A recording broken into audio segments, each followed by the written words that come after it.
everyone. We are going to open our planning commission meeting on Wednesday, August 5th, 2026. I'll thank everyone for being here, commissioners, city staff, visitors.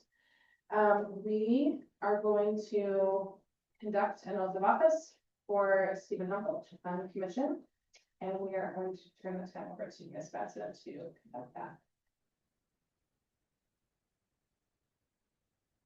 Come on up. Okay.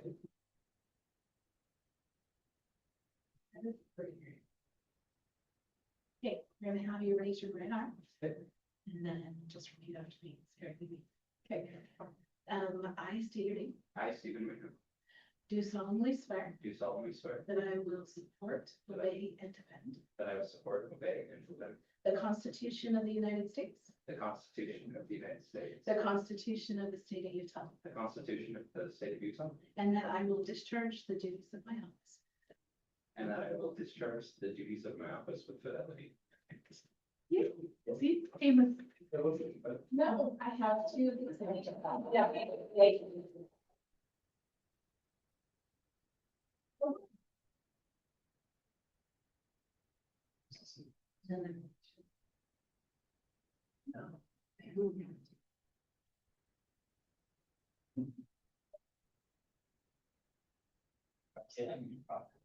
Yeah. No, just. Hey, we have a.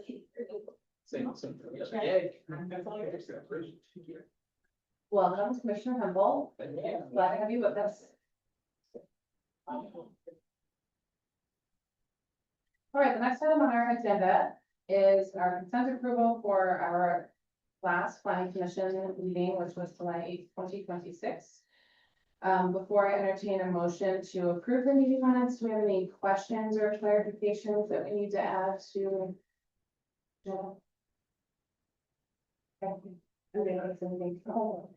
will entertain a motion to approve minutes. Oh, and let me remind everyone, it's for Commissioner Huntsville too. Please make sure your mic is on.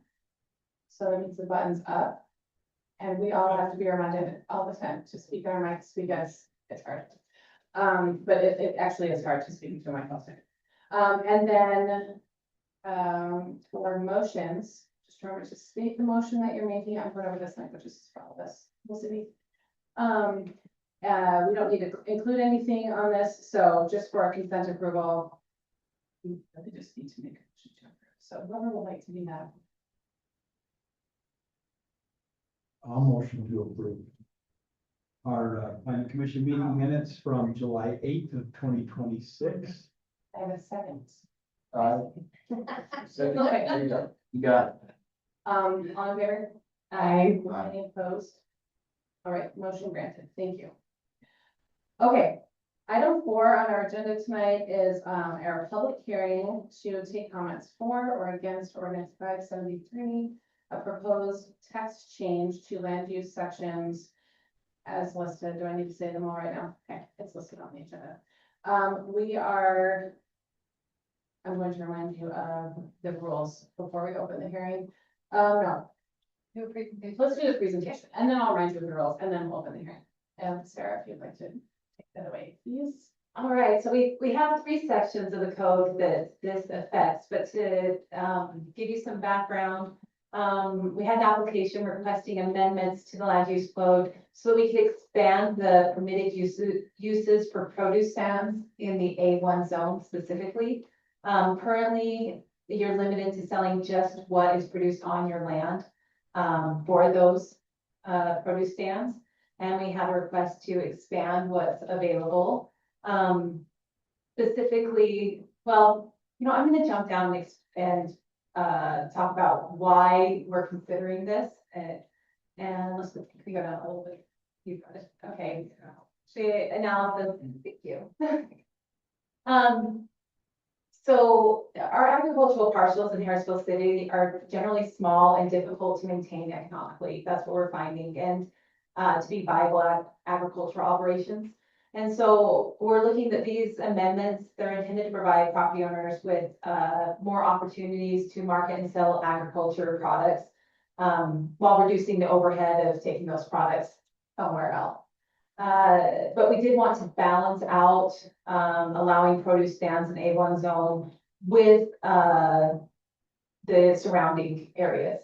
And so these changes, we looked at how can we expand what is available right now to do without causing, unintended, consequences to the neighboring properties. So I'll go through specifically what we're proposing. You as the planning commission, these are staff's recommendations.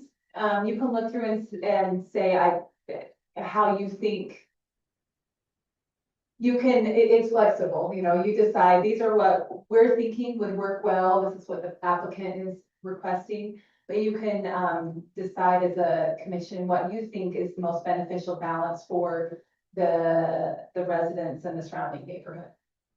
So specifically, we are changing the definition within the code. I guess I can go down here, oh wait. It's the actual code changes, isn't it? Right there, thank you. Okay, so right now we have a definition for commercial crop and fruit production, which we felt wasn't very clear, so we wanted to change that definition to produce stand.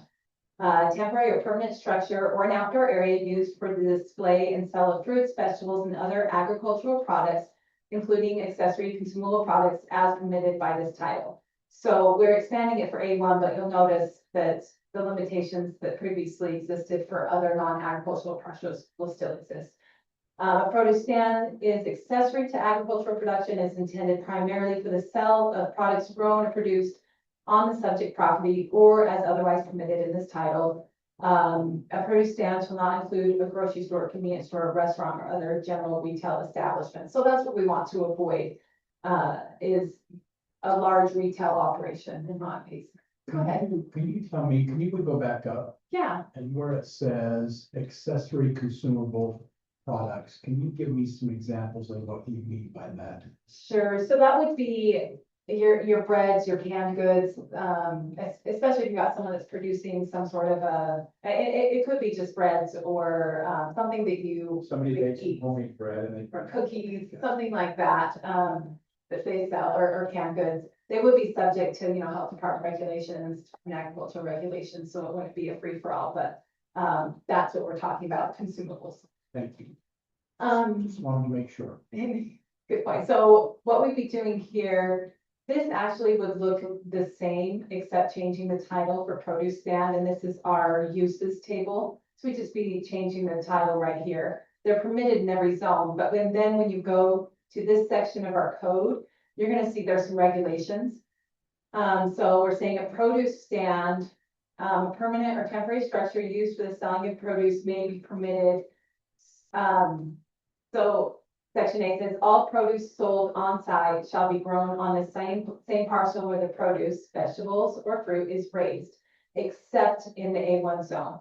So we're keeping with all other zones that are primary residential. We want to keep them to the same regulations we've always had, where if you're growing your own product, you can sell that at your stand, but we want to give some exceptions to the A1 zone where they do have larger buffers available.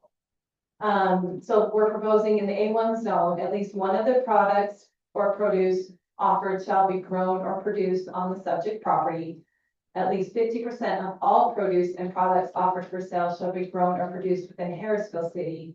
And produce stands in the A1 zone may also sell accessory consumable products, provided such products are produced within Harrisville City, comply with all applicable health department regulations, and constitute no more than 20% of the products offered for sale. So everything, maybe you sell tomatoes, potatoes, hay, corn, and bread, so one of those products could be a consumable, but we don't want to see the entire offering of consumables. And then all products shall be complied with the applicable regulations of the Utah Department of Agriculture and Food, which basically you take out a permit for them. These are small operations. It's not too difficult. I'm not sure about the health department specifically, but they would go through that process. Sorry, I should have told you what's in blue is new. What's in black already exists in the code, and then there's some red that's crossed out. So the permanent structures, they just need to fit, they need to meet setbacks as an accessory dwelling. So we already have standards for that. What we're allowing, oh, and if you have any questions, you can stop me. Sorry, I'm just going on and on like runaway train. We're getting through this. So when we're looking at temporary structures in the A1 or the R120, we're saying no larger than 1,000 square feet for the A1 zone or 1% of the lot area, whichever is least. So if you have a 1 acre lot, you're looking at a maximum 400 square foot. And to give you an idea, 2 acres would be 800 square feet. And once you're over 2.5 acres, that's where you're limited to 1,000 square feet. And you cap out there. In R120, same as what it's always been, the 100 square feet. We did talk about making this, and now I realize that a lot of the canopies that they sell these days are 12 by 12. So maybe making that 150 feet instead of 100 feet. So that might be a good idea and that would be something you'd want to note in your motion. Say that for allowing 150 square feet in the R120 zones and smaller might be an adjustment you'd want to make. We want to make sure, this isn't specified in the code right now, but we want all of these to comply with the side yard setback requirements of the applicable zone, so they can't be putting those right next to someone else's property. We just changed harvest time to harvest season, just for specificity. So we, oh, go ahead. Yeah, nice. So, for, harvest season, if I'm selling pumpkins, Yes, then how long does, so it can only be up there, but how long what is, an appropriate amount of time that they could keep this temporary structure up? What does that season look like? Do you see there's some Yeah. ambiguity there? So that's, there probably is gonna be some ambiguity, and if you can think of somebody to specify, I would assume when the pumpkins are starting to turn, the season's over. Like, is a because I can see a time where I might want to sell through Thanksgiving for pumpkin pies, you know, like, so. I yeah, can the come up pumpkins will with- still be good by then, so I think that would be. Or Christmas, or maybe I've got New Year's, you know what I'm saying, so. We might just have to adjust that as it comes to, you know, like we might have someone who decides to start growing pine trees and that's going to be a different season than happens. Yeah, and so I think that might be more complaint driven when someone comes in, if their neighbors selling moldy pumpkins, they're like, can we stop this? Can you think of a better? solution? We had all, we didn't want to set too specific a range, yeah. We felt that the harvest time was too specific to allow that, because to your point with pumpkins, if they may be good and valuable for purchase beyond the harvest time. So we kind of opened it up a little bit more using the word season than to narrow it down to just the time you're picking the corn or you're picking the peas. We wanted to allow a little bit more flexibility with that season. That's good, because that really opens it up all kind of summer and fall, really. Yeah. Yeah, depending on what you're offering, Depending on- Or flowers in the spring. flowers. Yeah, if that's something brown. We are concerned about setbacks from the street edge of road. We said 15 feet from the edge of the road because, right of ways can be ambiguous. So 5 says 15 feet from the edge of the road. And then 6, we put an extra provision to make sure that we're not obstructing anyone's sight distance coming in and out of their driveway. Does not obstruct sight distance for exiting the property or neighboring properties. So we want to make sure that you can see oncoming traffic either way. Right. We have provisions like that in our commercial codes, and where this is going to have more traffic, we want to make sure that was protected in this scenario as well. It's good.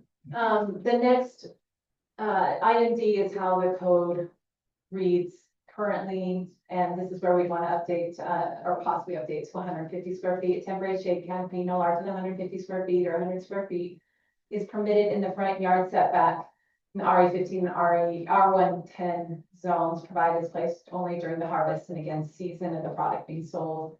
And then I added and complies with the side yard setback requirements in the applicable zone, because when I was going through this code, I realized we hadn't stated that before, and I felt that was important to include in all of our zones.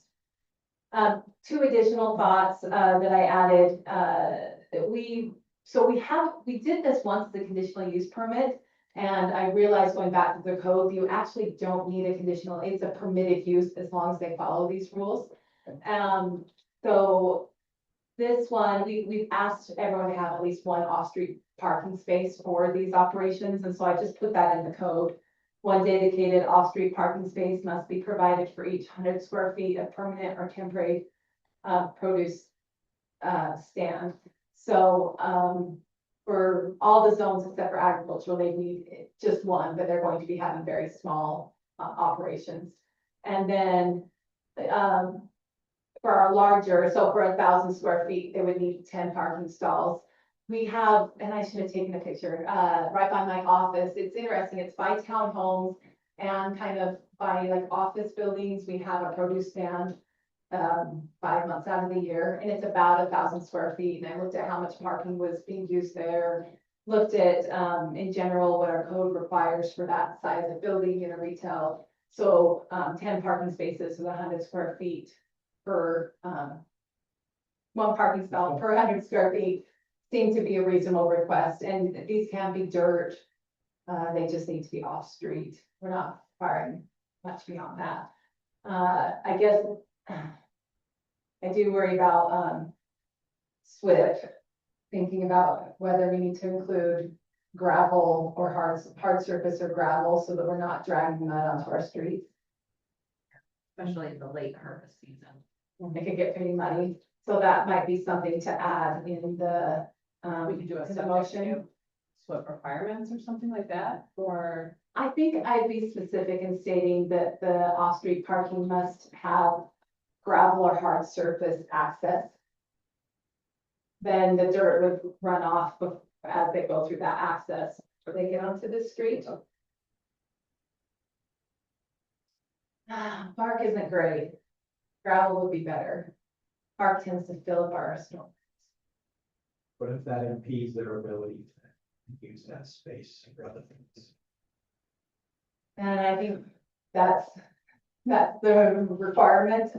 So really, what you're not saying that necessarily has to all be paved, it would be like even a transition space, like if they're parked on dirt, they would need to drive over Yes. the gravel or the hard surface to knock off the dirt, is that what you're saying? Yes, exactly.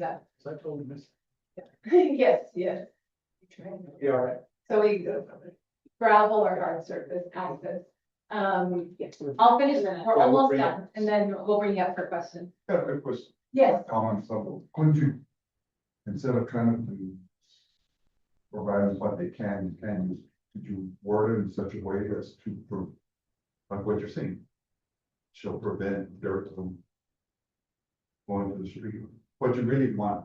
yeah, so like Angie was suggesting that meet SWIP requirements, and that is another option. I don't, where this isn't gonna go through a conditional use permit, I'm not sure that all the applicants would understand what that means. That would, I think we have to be clear.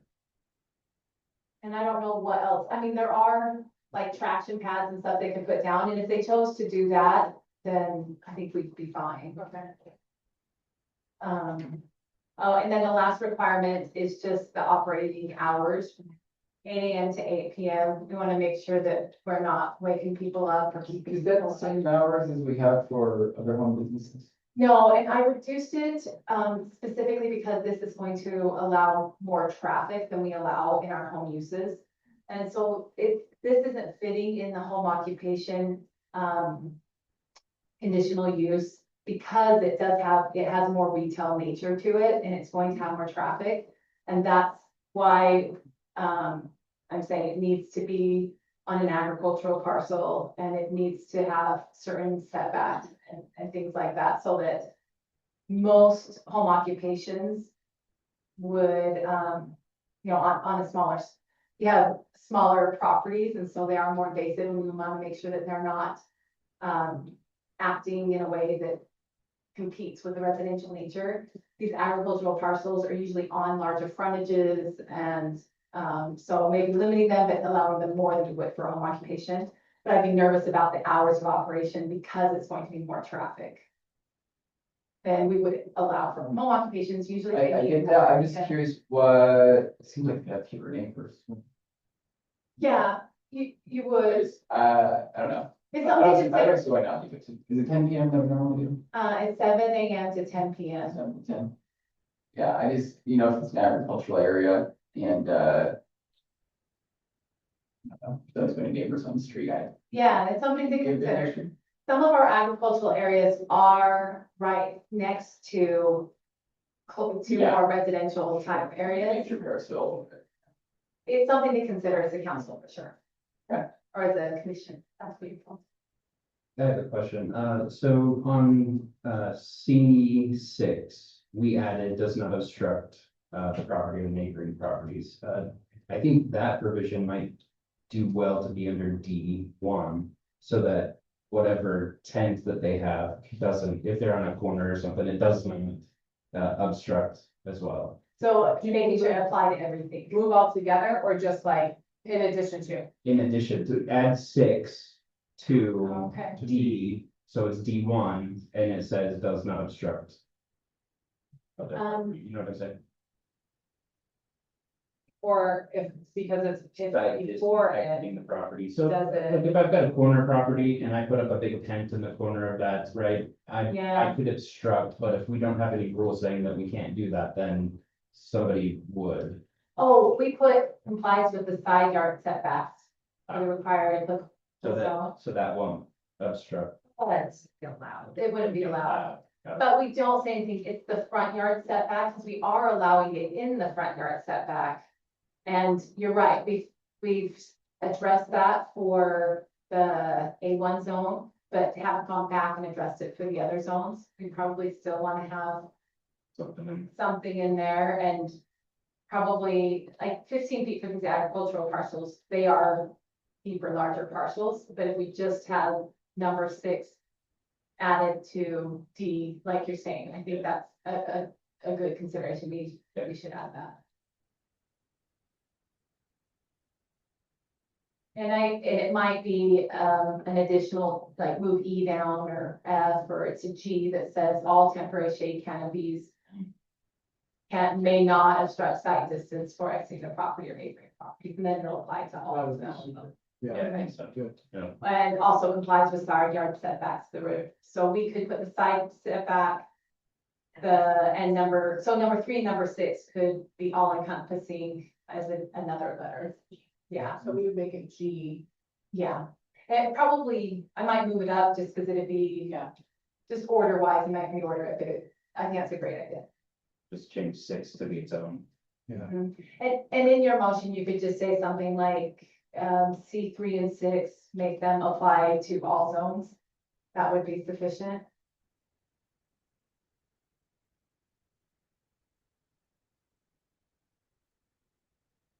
And then the hours, it looks like it's all, doesn't matter if it's whatever zone it is, it's going to be 8 to 8 is the timeframe period. Is that correct? And that's what we have, yes, and A really compelling reason.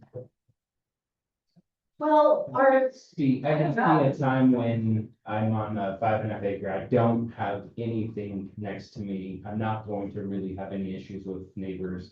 Maybe that's a carve out, but, do we care? Most produce stands are 9 to 6, so I feel like it's It better. doesn't even really. I don't know, I understand if someone like, almost all the produce stands in our area are 9 to 6. I mean, some little ones by people's houses might be different, but I don't know if we need to adjust it. well, one more thing to compare with the home operation. Home operations are limited, home occupations are limited to indoors. They're not allowed to have anything outdoors. Another difference between the two. It's gonna create noise and whatnot, like. And do we want to? Yeah, I like the consideration that 9 to 6 is when everybody is, Yeah. so. And I think too, like, if we do 10, then it's like, we have an outdoor operation that's going until after dark. No, I don't, the 8 o'clock is plenty late, like. I mean, unless we Maybe. start getting complaints if someone's like, oh, they open this. I don't, that would be that would be I something. mean, if I want corn at Yeah. 9 o'clock at night, I'm not upset. It's not about long. So next one is gonna be. a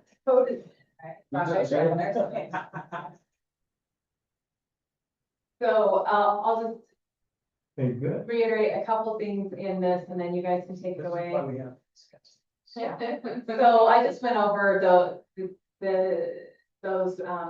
changes, and then basically I put here, findings that support the positive recommendation, and so when I do these, like, staff is making a recommendation, you are making the decision. I do my analysis, you understand the neighborhood, you understand the feel, so you get to decide the specifics. But I was looking at it, promoting the agricultural uses within Harrisville, and, the regulations will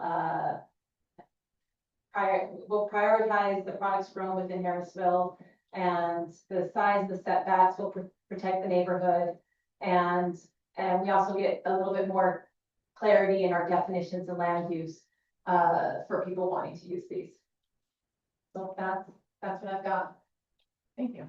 Oh, and you might, so our applicant is Mark Yes. here. If you have any questions for him, you could bring him up. Do we have any questions for Mr. Farrell before we open our public hearing? All right. Would you like to come join us at the podium? Yeah, but if you have some things you wanted to say in clarification. You see me kid. First of all, I wanna thank you for putting this together and taking the time to address this issue on rewriting the code. And anyway, I think it's done a great job here. And I look at this as a starting point, and everybody kind of has a view, and even myself. And I question some of these same things. So just with. Whatever you want as well, just let me know if there's specific details. Okay. So I just jotted down really quick, and so actually one of my concerns was tracking mud out onto the road. So just this last week, I brought in a couple loads of road base, and it's a UDOT approved road base, which is a 1-inch minus road base. So it's a little heavier than your regular road base. And I did that for the reason of, if you drive on it and you don't sink, and then it will also compact a little bit better than the other. So I brought that in, and then I sprinkled it down. And there is enough dust on it that the dust does track out onto the road, and I don't know how we would stop that until that gets fully compacted. And once your dirt is fully compacted, then normally that is very, very minimal. When it rains or gets wet, then I think you're going to have some that could get tracked out. So my thought is that through the entranceway right there is what I do is I would bring in another load of just a gravel, maybe even a 3/4 minus, where I've got the road base down. And so that's your base, and then put some gravel for the entryway and your entrance and exit on there, which would minimize anything or any mud that might get tracked out. So I'm conscientious of that and doing that. And so, I would do it anyway, but if you need that as a recommendation, just to, something, or, we need to look at just not me, we need to look at someone else, or if someone else does this as well. What is going to be needed.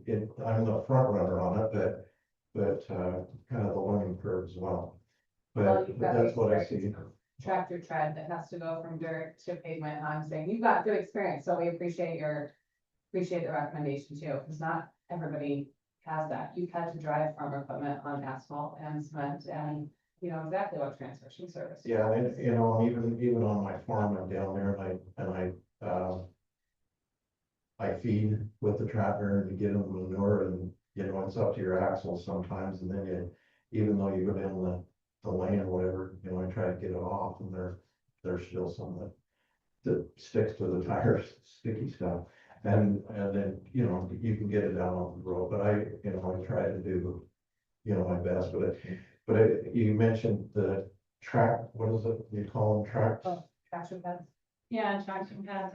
Yeah, the traction pad, anyway, I just see those and just the expense of that, and for someone like me to try to do that, I'd probably just give up. So I'm just thinking, you know, if you'd be okay with that, if it's an issue or something, Brian's always driving around, and he let me know. Any questions on that one? You know, I'm just wondering that if, you know, if it happens to be a rainier part of the year, or a rainy spell or whatever, and on the outside of the gravel, you've got your dirt and whatnot, and if that becomes really saturated, you got the old Harrisville clay. And people driving on that, and then you drive over what you're doing, and it just collects rocks, and it just. So I'm just thinking, I mean, even putting down some hay.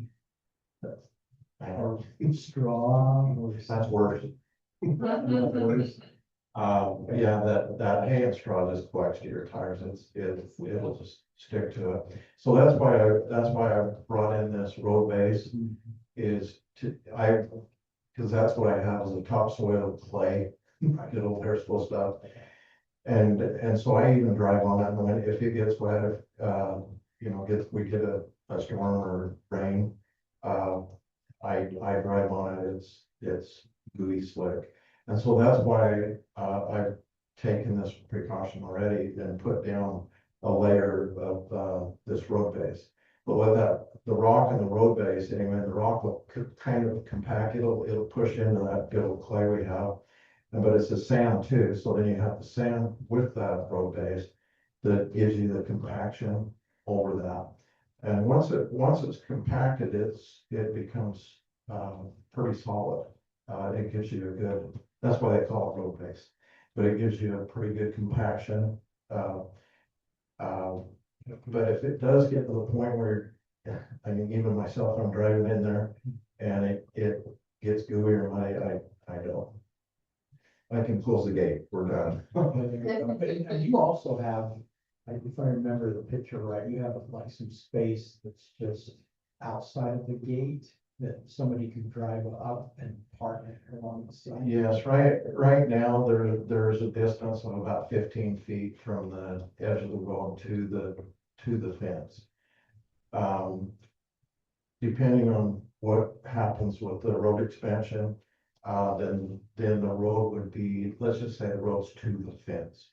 And then there would be the curb and the sidewalk there, which it's going to eliminate that frontage. And I don't know, you know, as far as street, it will be street parking. And so with that in consideration, I have brought the road base in, and even, I've opened my gates, and I'm kind of doing the trial thing right now, to see what maybe I need, for that. And I've actually pushed it back 60 feet into the property, that I have, the road base from the fence back to give me that, and then that would give, some adequate parking as well.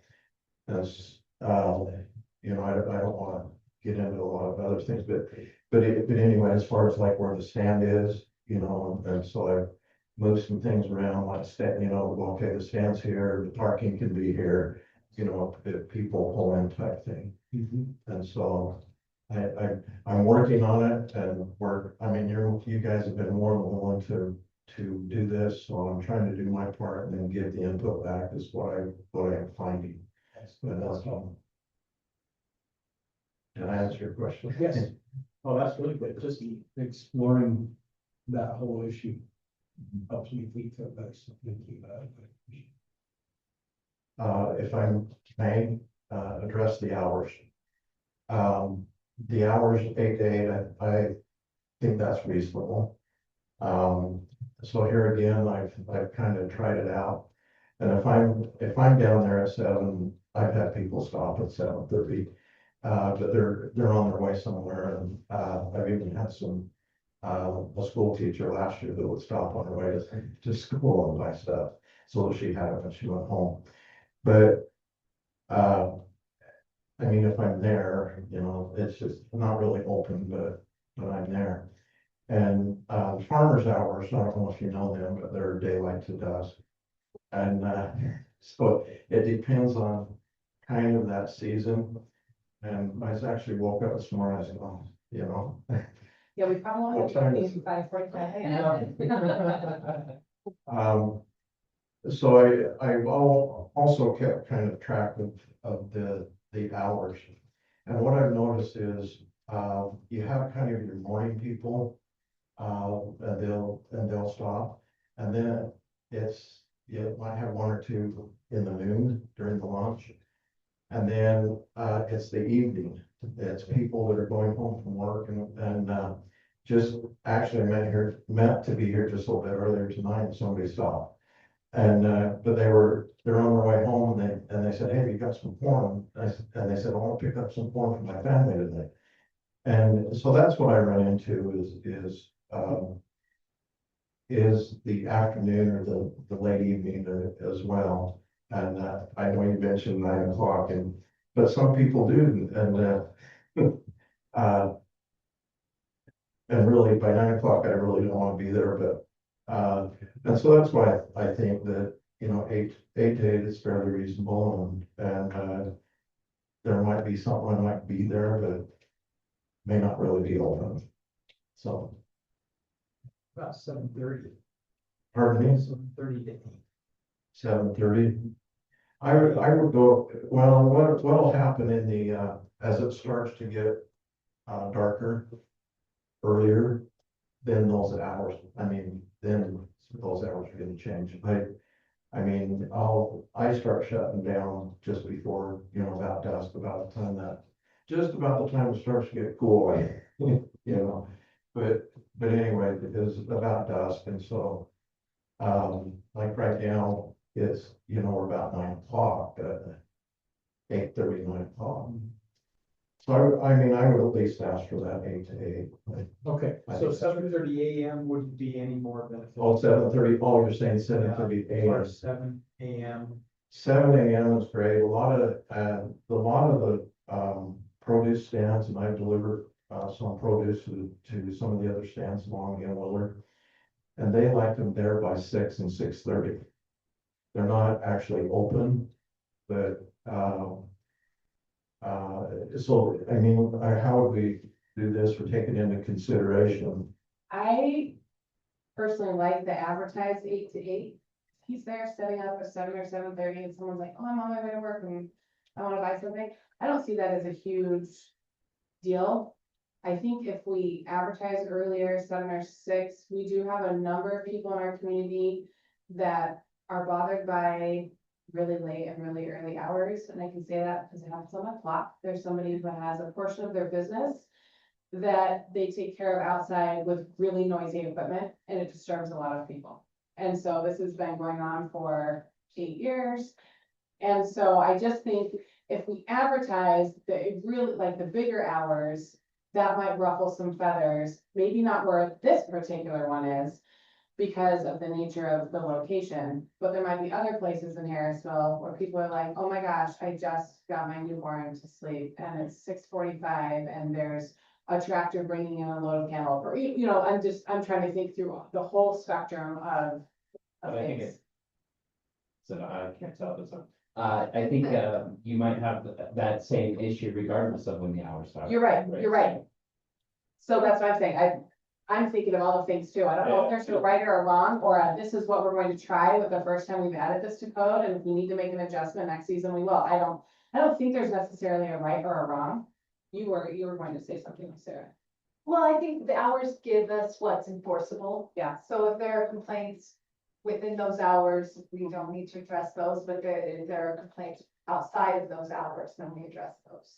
The only reason I think 7 o'clock makes more sense is most people are going to work by 8 o'clock, so they're gonna stop at the corner store or whatever to get their produce before they go to work, and this makes it so they have to do it enough. So if we do it at a 7 AM to an 8 PM, is that your preference? Well, I'm just And I'm actually- exploring ideas. Yeah. It's just a good discussion. It is. I mean, 7 if you have the option of that being open, at 7 AM to 8, or let's just say 7 AM to 9.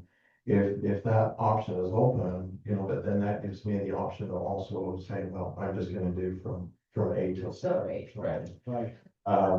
But that gives a little leeway, and so I'm gonna go back to, if someone else does this, we may, in another location, then, and they're bringing produce in or being open, we may wanna consider, that 7 to, 7 to 8, or, Pardon me, I do think we do need to make a differentiation between, something that might be on an agricultural versus a residential. Yeah. Right, so I don't think that we're talking about a residential zone here, like. Right.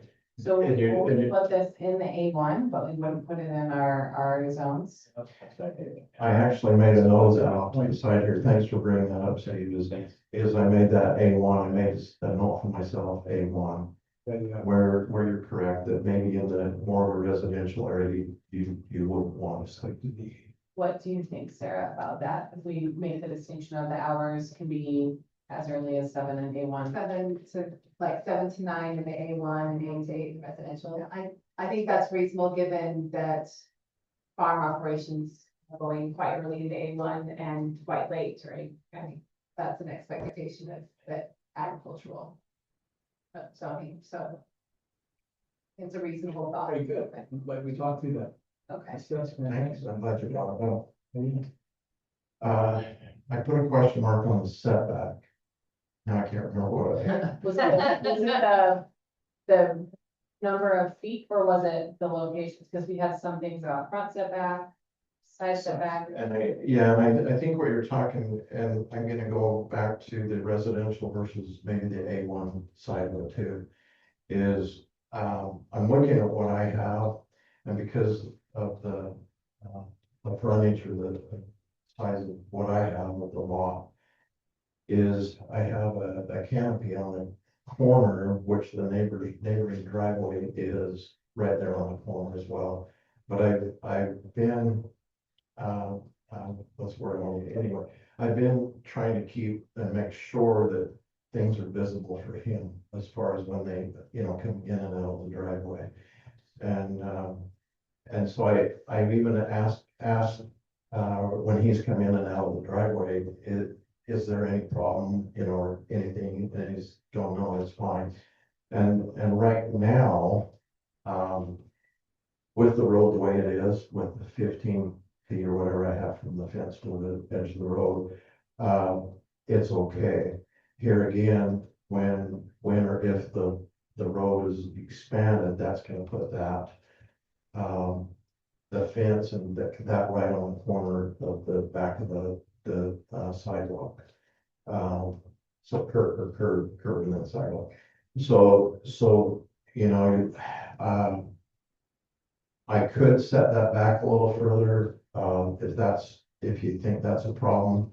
Or do we a setback from the, do we say a setback from the street, from the asphalt? Because I do see that as a possible issue or could be a problem. And even myself, coming in and out of there with my equipment and the trucks and stuff, I like to be able to, see both ways on that road. And I've got a small tree, which is a plum tree, right on the corner, which I have trimmed back, and I trimmed the branches back, so they're higher, so I can see the street. Right now, I don't see it as a problem with it having it right, on my fence line, on the property line. And I would say for A1, but it could, if you could word it somehow, not fence, not obstruct somebody's view, from getting on and off the road as well. There was some language that said to not obstruct. Yeah, so right now it's 15 feet from the street, which would be the asphalt. So where the road, and that's so that there is that visibility. So currently, I wouldn't see a problem with the front setback. I think it is important that there's a setback between you and your neighbor, because like you said, it may work with your neighbor, but as a code, I don't think we can allow people to put their temporary structures right on that property line. They'll need to be set back according to the code. But this year, until the road widens, as long as you're 15 feet from the current road, that will be enough sight distance. And then as the road improves, you can address it at that, moving it at that point. So what is the setback from the side property? From the neighbors, is it 3 feet, I think it's Or- 10 feet in the Yeah. A1 zone, 10 feet on A1 zone? yeah. And that was something that was already in code that we didn't have to modify, isn't that right? It was for permanent Also structures. permanent, okay, and we decided that was important for temporary, we expanded that to temporary structures. And that's even if it is temporary. Yes.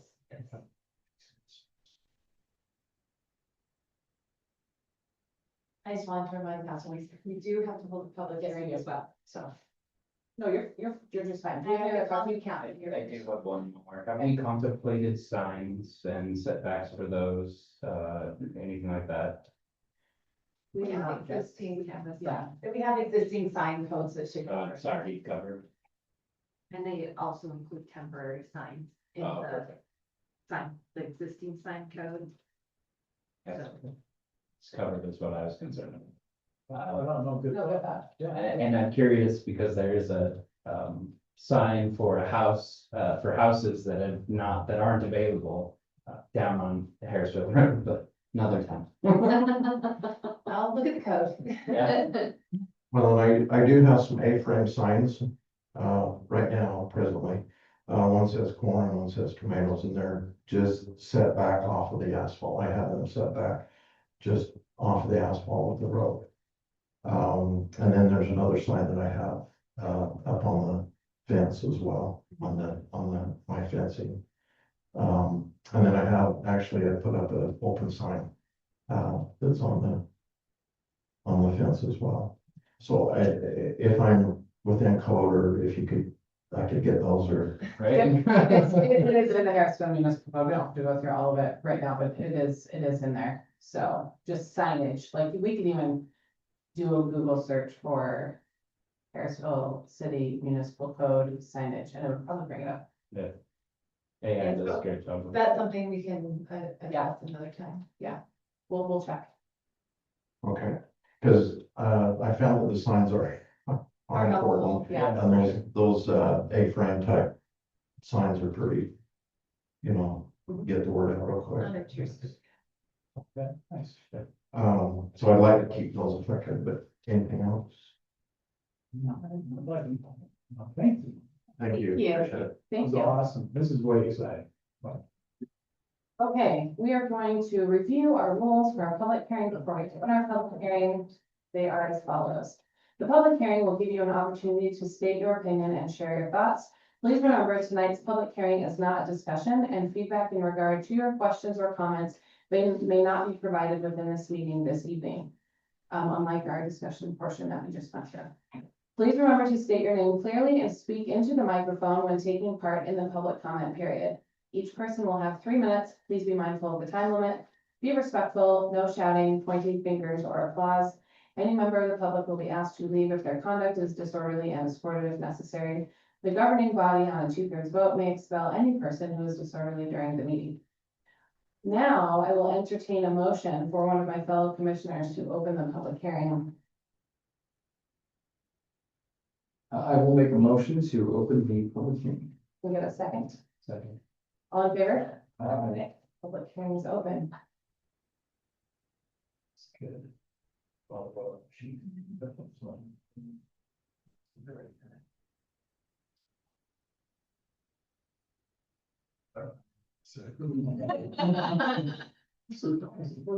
So too much. Last call for comments for public hearing. Okay, I'll entertain a motion to close the public hearing. Motion. And a second. I second that. All in favor? Aye. Public hearing plus hearing. Okay, we cover all of our bases procedurally. Did I do all that right? Okay, thank you. Okay, item 5. We have another opportunity to discuss ordinance 573 that we have just gone over. And our proposed text change to the land use sections as laid out on your agendas. We will go over any other questions that we may have thought of, and then we're either going to recommend adoption of this ordinance or we will table. I did take notes on all of the items that we need to add because they have to be included in our motion.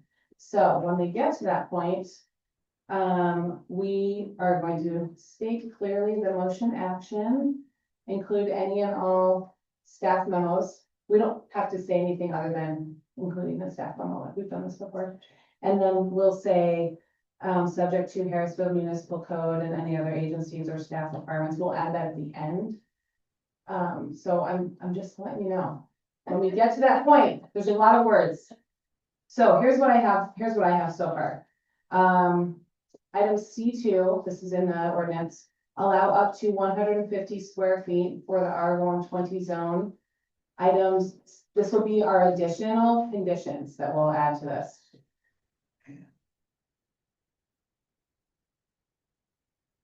So C, can you scroll back up to section C, please? Either of you. Sorry, okay, so C2, so this one included A1 and R120 in the language, and so we don't have to even say, we'll just say no larger than 150 square feet, so we don't have to say anything about which zone because, or do we? Because it says it again on part D, just say for all zones, Okay, all zones are 20 and smaller. R120 and 20 smaller. Or you could say R120, RE15, and R110. Those are the three that it'll apply to.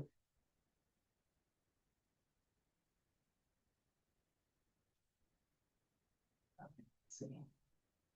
Wait, did we have 3 Rs or just one? RE15, and yes, R110, okay, so R110. Okay, so the C2, so we'd allow up to 150 square feet for R110, R120, and RE15. Okay, then we'll add items C3 and C6. We want to apply to all zones. Item D, a temporary shade canopy. So do we even need to say that then later? So we have it in 2 places, so do we need to have it in section C and D? Because that's, I wrote down both because I want to make sure we're covering all of our bases. If you state that, C3 and 6 to all zones, all formatted, so that it's not repeated, but the idea will be there when we present it to the council. Okay. And then our off-street parking must have gravel or road base or hard surface to serve as a transition from dirt to road. When we say road, do we need to say city street or can we just say road? I would say the access and parking. Okay, Then they know wherever they're coming from, public, private, whatnot, the access needs to have, I would say, so road base. off-street parking must have gravel, road base or hard surface access to serve as, do we need to say to serve as a transition?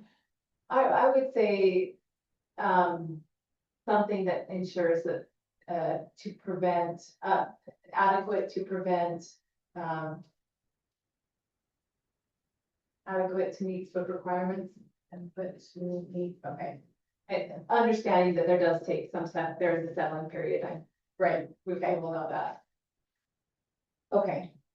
Is that good for the commission if we say off-street parking must have gravel, road base or hard surface access to serve as a transition from dirt to road adequate to meet SWIFT requirements? And this is not, dependent on a zone, it's all. Correct. Then our operating hours recommendation would be A1, 7 AM to 9 PM and all residential zones 8 AM to 8 PM. Did that cover everything we discussed? Did we have any other points that we needed to clarify? And we'll go. I'll flip over to the back and maybe we need to. so when to decide on hours of operation, So A1, 7 AM to 9 PM. Okay. All residential zones 8 AM to 8 PM. And I'll specify those out because A1 is actually one of our residential zones, but Okay, all other zones, All other zones, okay. all other zones, yes, all other. It's had the A and the R running in my brain, so that's why. So, okay. So whichever one of you brave souls wants to make the motion, you're welcome to use these notes. Or if you took your own. We'll entertain the motion that we recommend the adoption of. Can I ask a question? Yeah. Is there a big rush on this thing? In other words, can we table it till you put all the corrections in there and that way it makes the motion much easier to think? I wouldn't recommend it. We moved the meeting up so that he could get started this season on it. Because our recommendation is going to city council.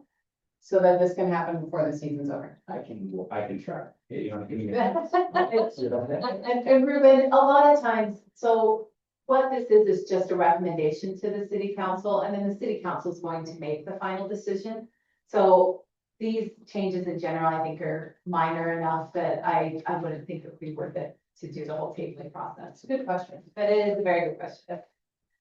So, okay, so I will entertain a motion to recommend the adoption of ordinance 573. And then you're going to say, I make a motion that we do this thing with all of those. Got it. Okay, I make a motion that we adopt. I'm sorry, that we recommend to adopt the adoption of 572. Sorry, 573. Yes.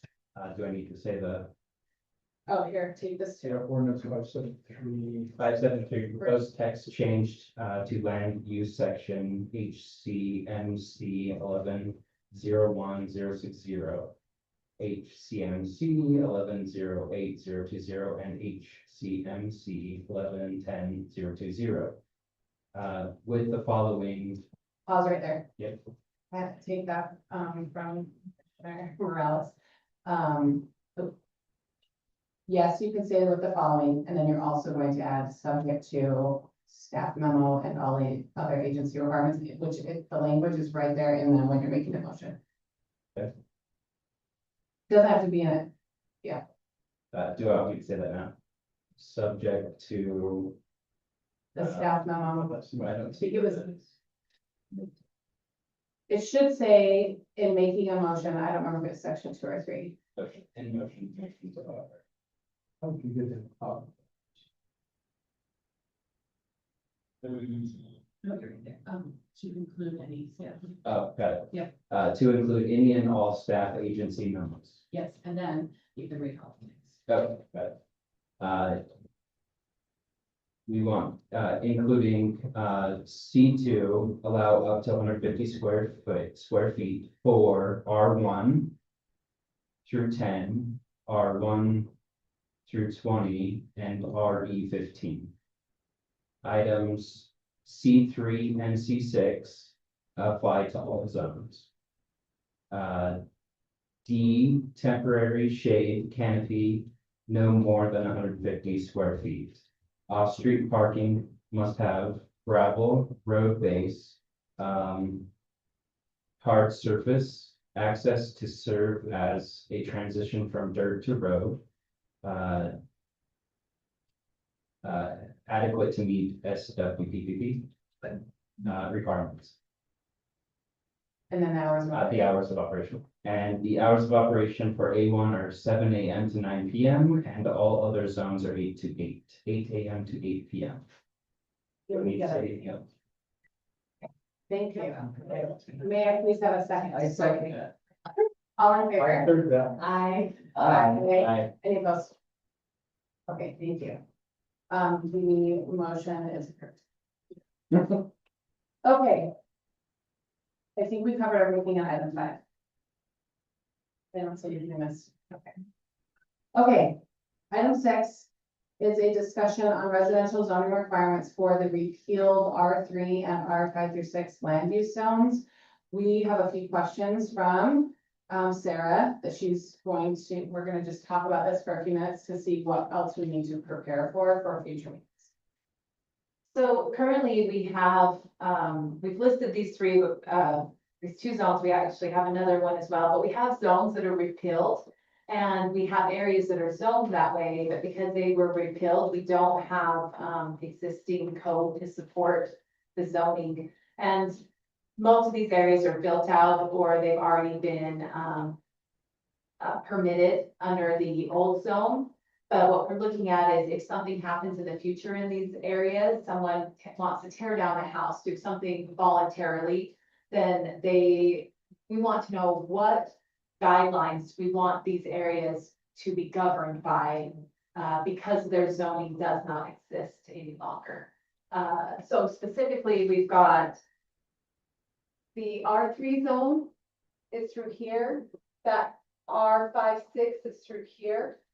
And we do have these, plan developments, they have development agreements, we're gonna do some research to see how that applies. But we wanna make sure that the underlying zone is addressed as well. So specifically, I have questions about these two. Currently, these areas are built out, so the R3 it's kind of a confusing code. I don't know if you looked through, it allows for higher density, it has some options for multifamily and higher density. But if you look at how the city is built out, I looked at Google Maps, see how it was built out. They could have gone dense, but these areas currently are built at maybe 8,000-9,000 square foot lot. And then the R56 is about the same. So all of these ended up being built in much less dense than their zoning allowed. So the question is, do we want to change the underlying zoning to match how it built out? Or do we want to match how it was originally permitted? So like if somebody was like, oh, technically I could have two houses on this lot instead of one. Yes, That kind of. so we would be writing the replacement zone for these areas and possibly these as well.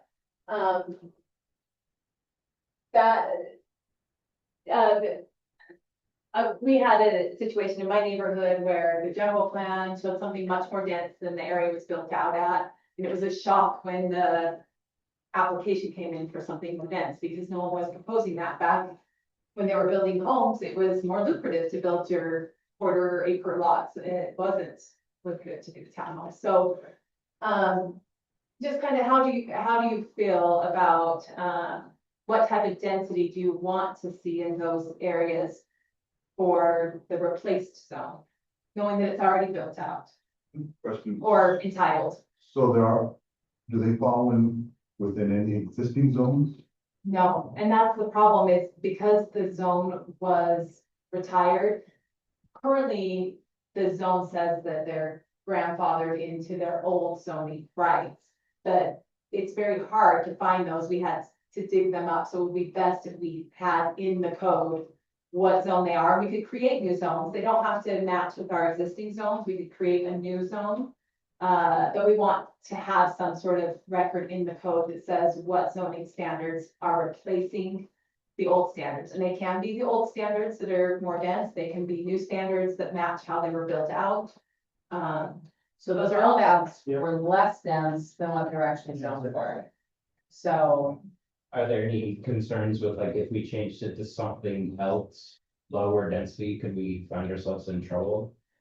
the lower density is probably not an issue, it would be the higher. No, if we, Oh, if we yes. decided that it should be a lower density, could we get ourselves in trouble? Everything would be grandfathered into its current status. It would be if somebody were to make a change. So if they wanted to voluntarily build two houses on one lot, they would be allowed to do that, or the density would restrict that. So whatever new zoning requirements or regulations that you propose, those would be the next step if something changes from what exists right now. Does that make sense? Yes. So, and as an idea as well, and we don't necessarily have to apply this zone to these areas. We don't have really great zoning for townhomes or apartments and regulations. So while we're thinking about this, do we want to figure out a more dense zone, not even necessarily saying we apply it to these areas, but do we want to think about how, we want townhome or apartment buildings to look like, especially when we're addressing like mixed use commercial. We have some vague, direction in our mixed use code, but it's not very specific on standards like we went to for our attainable housing ordinance, where we said, no, we want to see these setbacks, we want to see, specific densities. So at this point, we could create a couple of different zones. We may not apply them to the map right now. We are looking at a general plan update. We could wait till then to do those, of course. But right now specifically, we're concerned about having, and you saw it, this comes from the council. They want us to address the grandfathered zones that don't have clear building So the rights. land use is very clear and excellent, yeah, not. I know some of the language we saw too when I was reviewing on this too is having something written in. I don't know if we'll use the same language, but we saw a lot of moderate density, like that's one of the areas that we need to address. And then we would, another thing we'd probably put in the language too would be single family versus multifamily. Right, that would need to be, that would potentially need to be part of it. If we wanted, yeah, we could do multifamily type of zone, or single family, higher density zone. So right now, the small zone we have is R110, which is more like 3 units the acre once you put all your roads in. But your lot itself has to be 10,000 square feet. So the way our code's written now, we tell you the size of the lot you have to have. We're moving more towards how many units are in an acre so that there's some flexibility, like as long as you have no more than, 6 units per acre, you can divvy it up how you want. We found that's easier for a developer. It gives us more variety. It's something we've discussed. And that seems to be the general trend. And as we do the general plan, we might look at changing some of those. So potentially adding a zone or two. We don't need to add like 10. No, potentially adding a zone or two. That would also, and I mean, like you said, these are grandfathered in, but something that would encompass this area so that if a resident did have a question, there would be some language in the code. Yes, and so 3 different zones I can see possibly considering would be your highest density. So we kind of define what we want to see in our multifamily apartment style housing. How tall do we want it? What fits in Harrisville? Another one would be townhomes. How dense? I've been concerned with some of the proposals we've been getting, where sometimes they want more density than fits well with that particular type. It's like, if you want to do that much density, you probably need to move to an apartment rather than a townhome so that it breathes better. Or if you want that much density, you move from single family to a townhome. So I'd say a small single family, so something smaller than the R110, possibly a townhome, multifamily density, and more of an apartment density. But at this point right now, I mean, those are 3 that we can consider in the future. As far as something to replace what's existing, I would say something in the smaller single family home range is what would be consistent with what's in this area already. How many zones are old that we retired? Is it just the one zone? Just those 3.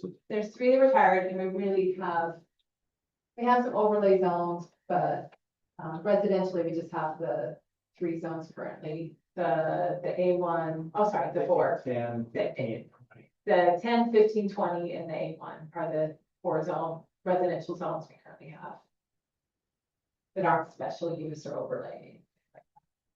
I mean, it seems to make sense. I mean, we put in some language that just says that you match the existing square footage of the houses that are already there.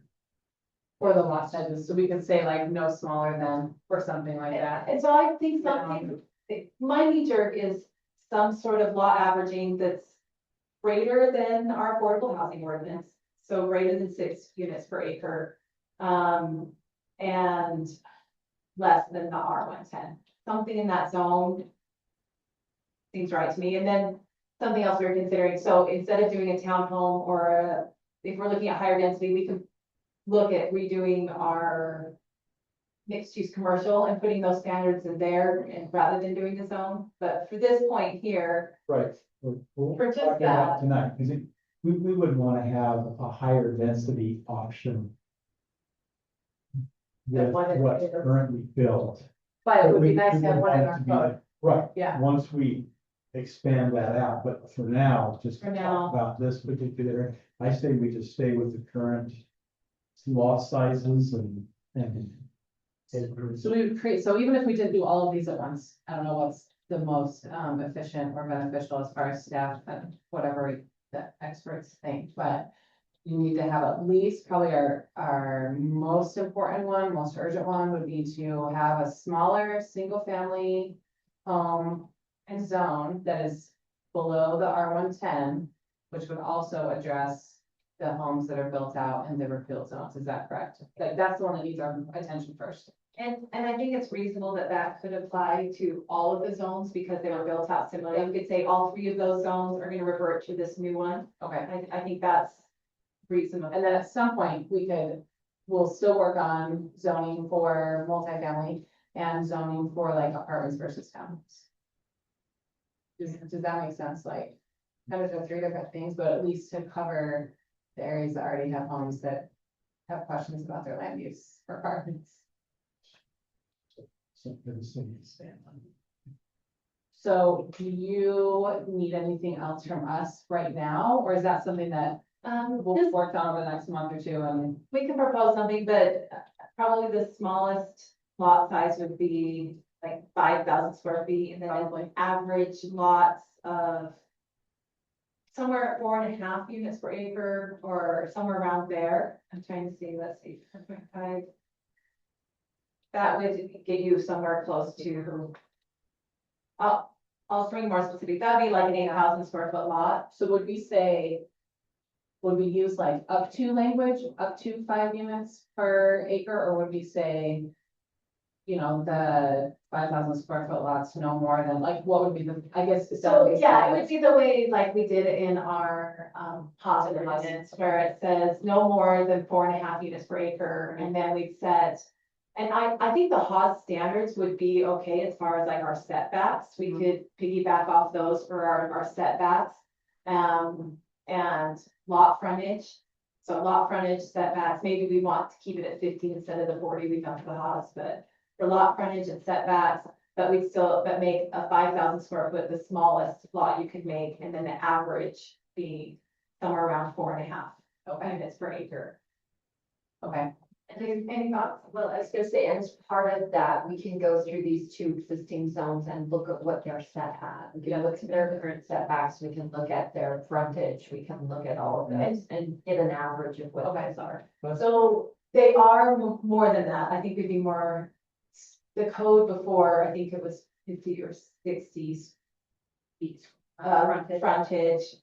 And, it was a mix of 5,000 or 6,000 was the smallest lot, so we might have it a little bit more lenient, on the smaller side. which we could put in there too, like, Yeah. I mean, it's already grandfathered, right? We So- could use that as a comparison and you could start your discussion points there and. I think that's pretty. Okay. Yeah. And then I guess that's all, we're just attacking one, if you're okay with one zone to cover all of those areas, I think so. Yeah. For now. Yeah, but do we know enough information to know if that's the best choice? That's what I they'll- see A1 in there, is that all? Do we have more than 4 zones? I'm assuming we do, these are just the grant, or the the 3 are just the ones that are, A1's not in there? No. Oh, We're not making. then I'm worried about nothing. Hold on, A1. No, we're not, we're rezoning. You were gonna, no. We're not Creating. Yeah. proposing any changes to the existing zones. This is just to address, based on council's request, to address repealed zones that no longer have standards and regulations for the future. Right. That's the focus. of this. Current people that are there wanted to make a change and re-implement a zone, but they could, like you said, go back and say, well, we're grandfathered into the other one, we don't have to follow that. And that's why we're doing this, is so that we no longer have the grandfathered zone, we have a current zone. And so we want to find something that's fair to what's been built and fair to what we want to see in the future. So when we do the new map, they will say, oh, I'm in this zone, and that's what this means. Yes. It'll be clear. It'll also give requirements for things that they want to do with additions on their property and things like that. Yeah, Right right. now, they don't have any regulations. Yeah, it'll put them into the rest, fit into the rest of the code with, you know, having pets and probably like all of those different parts of the code. We'll have to think about those as well. So I'll be ready with the presentation next meeting or a suggestion that you can decide from. Okay, thank you. Any other questions? All right, okay. Great, Because great discussion. Awesome. Okay, item 7, we have public comments. Do we have any public comments from our gentlemen in the gallery? Not peanut gallery, just, yeah. I said comment. Okay, so, moving on from public comments, do we have any additional commission questions or staff follow-up of anything we need to go over? The only thing I have is a reminder for your training hours. Yes. Good. Oh, I'm really terrible at our reporting, so 4 hours annually. Go ahead. Okay. Can I get this in writing so I know where to go, and how to do it?